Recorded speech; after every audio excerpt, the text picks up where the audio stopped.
Olá, ouvintes, bem-vindos aí a mais um episódio do nosso podcast Podenge ACEA. É uma realização da ACEA e uma colaboração do CREA Minas. Nós estamos começando, vamos ter o prazer de receber aqui hoje o engenheiro elétrico Celso Ivata Frison, que vai trazer um assunto muito bacana para a gente, que está em alta aí, que é mobilidade elétrica, não é isso, Celso? Isso mesmo, Rosângela. Seja muito bem-vindo aí. Por favor, se apresente aí para quem está nos assistindo.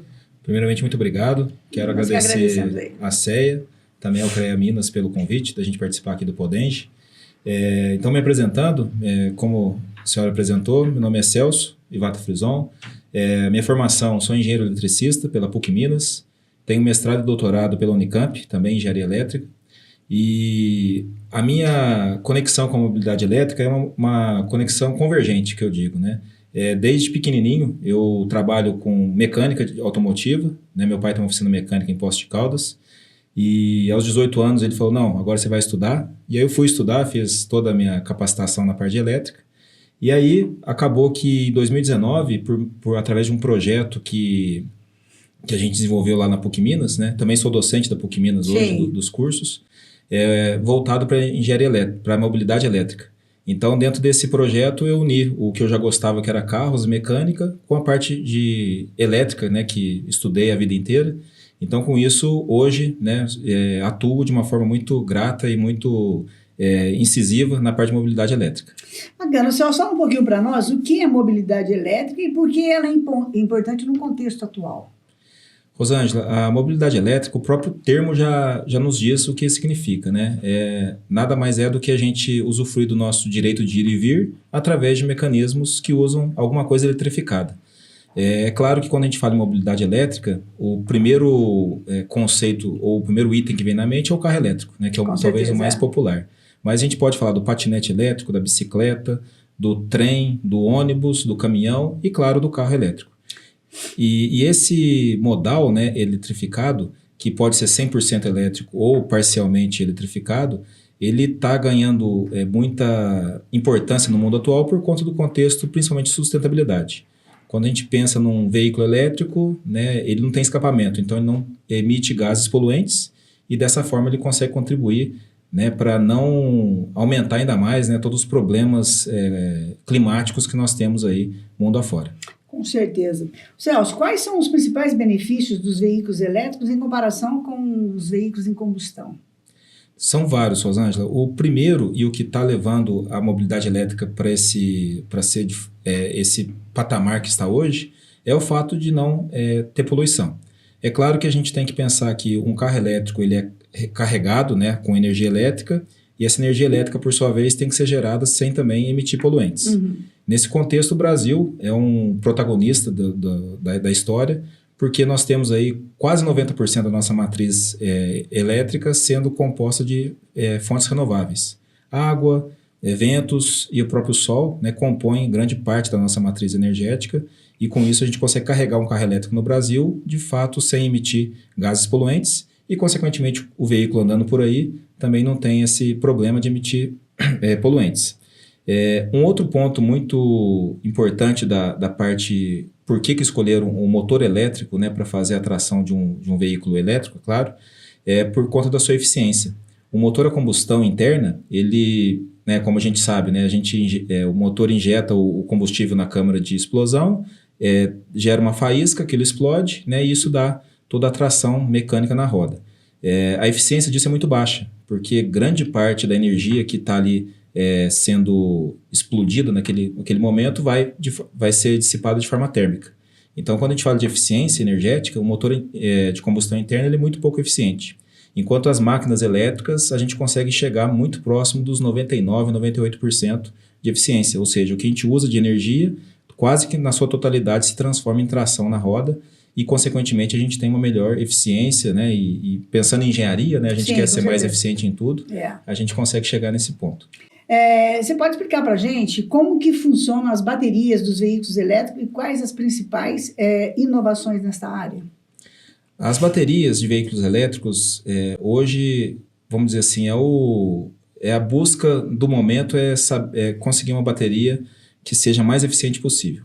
Então, a tecnologia dos veículos elétricos, 100% elétricos, ela é baseada em lítio, né, íons de lítio. Então, nesse contexto, as baterias dos nossos celulares, por exemplo, dos nossos notebooks, eles já são baseados nessa tecnologia, só que no veículo elétrico, né, como a indústria automotiva tem um volume de incentivos e pesquisas muito grandes, isso aí está evoluindo numa escala muito forte. Então, a composição das baterias dos veículos elétricos são baseadas principalmente em lítio, com outros materiais que vão alterar, vamos dizer assim, a composição química e, com isso, ter uma maior densidade energética, ter um menor peso, propiciar uma maior autonomia. Então, quando a gente fala hoje de baterias de veículos elétricos, a gente está falando de uma bateria de íons de lítio, que geralmente vai ter materiais preciosos ali, cobalto, manganês, níquel, ferro, e nessas composições a gente tem baterias mais eficientes, baterias menos eficientes, e consequentemente baterias mais caras e baterias mais baratas. Com certeza. E hoje o mercado está tentando encontrar uma forma de deixar mais barato e mais eficiente. Nesse contexto a gente tem, por exemplo, as baterias da marca chinesa BYD, né, ela até está fazendo uma propaganda muito grande das baterias Blade, que são baseadas em níquel-ferro, lítio, níquel-ferro. Então essas baterias elas têm um preço, né, de produção menor e conseguem ter uma autonomia semelhante às mais, vamos dizer assim, as primeiras que foram criadas, que são mais caras de produzir. Então dessa forma, né, o mercado vai levando para uma bateria mais eficiente, mais barata, e isso vai lá na frente popularizar ainda mais os veículos elétricos, né, para estarem nas ruas e, quem sabe, nas nossas garagens já. Com certeza. É um assunto tão rico que as perguntas aqui, todas elas são super bem vindas para quem agora está querendo adquirir um carro elétrico, né? Uma outra pergunta bacana, quais são os desafios e soluções atuais para a infraestrutura de carregamento de veículos elétricos? Esse é um calcanhar de Aquiles quando a gente fala de veículo elétrico. Um veículo elétrico a gente trata ele como autonomia, né, que é o principal problema dele ou a principal solução. Então, um carro hoje, né, um carro 100% elétrico, ele tem aí uma autonomia média de 300 km, 400 km. Isso faz com que o transporte em ciclo urbano, né, dentro da cidade, seja muito tranquilo, né? O ir e vir, vamos pensar em grandes metrópoles, São Paulo, Rio de Janeiro, dá para ele rodar o dia inteiro, chegar de noite, na sua casa mesmo, ele espetar na tomada e fazer o carregamento. Quando a gente fala de viagens de distâncias mais longas, aí começa um problema, porque o modo de carregamento do veículo elétrico é muito diferente do que a gente está acostumado com o motor a combustão.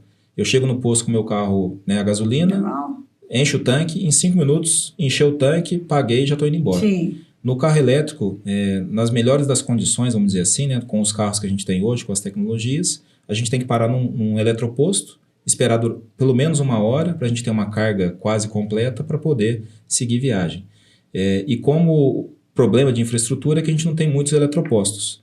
Então, a probabilidade de você chegar no eletroposto e ter alguém já carregando é alta. Aí, a espera. Aí a espera vai aumentando, né, proporcional ao número de veículos que estão ali. Então, esse é um grande desafio. O outro desafio muito grande da infraestrutura é que o Brasil tem dimensões continentais e desigualdades, né, de infraestrutura muito grandes. Por a gente estar aqui no Sudeste, na região, né, Minas, São Paulo, a gente tem uma infraestrutura muito boa. Mas quando a gente parte para o norte de Minas, o norte do país, a infraestrutura elétrica é muito precária. Então, o desenvolvimento dessa tecnologia nessas regiões tende a ser mais difíceis.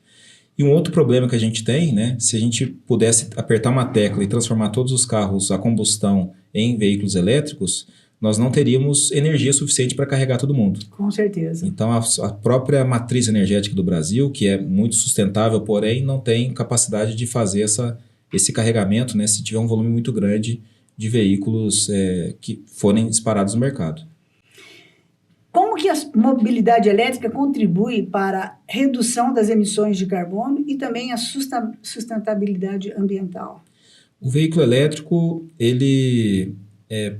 por ele usar da bateria, né, que armazena energia e simplesmente ele pega essa energia e transforma em tração para a roda, nesse processo não existe nenhuma dissipação de carbono.